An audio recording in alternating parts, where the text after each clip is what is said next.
Check out them pre-workout carbs. So we've got a caramel glazed Krispy Kreme, and then we're going to mix up probably about 300 ml of this Sprite Zero, if I can open it. Do I even lift? There we go. Shit. Alright, so I'm going to mix up about 300 ml of this with, we've got 2 scoops of C4 in here. So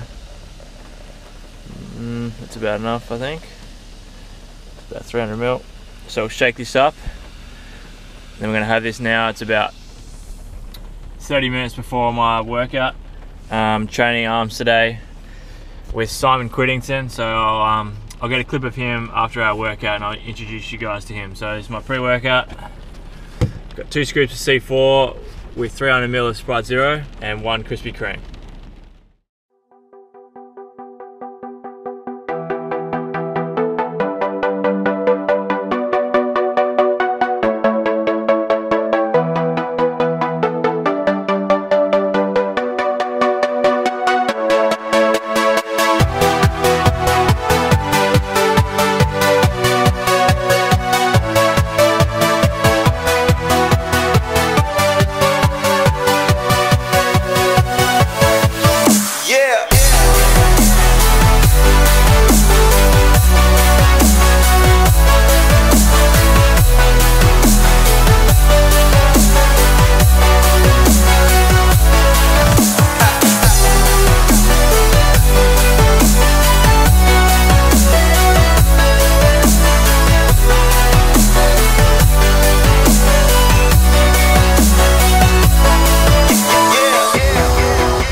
workouts. Just here at Derrimut, just smashed a massive arm workout. Get me on Instagram on SQ Fitness and also on Facebook. Also, I'm dropping a website in about 2 or 3 months. There'll be workout ideas, different little online training packages and some meal ideas, so check it out. Thank you.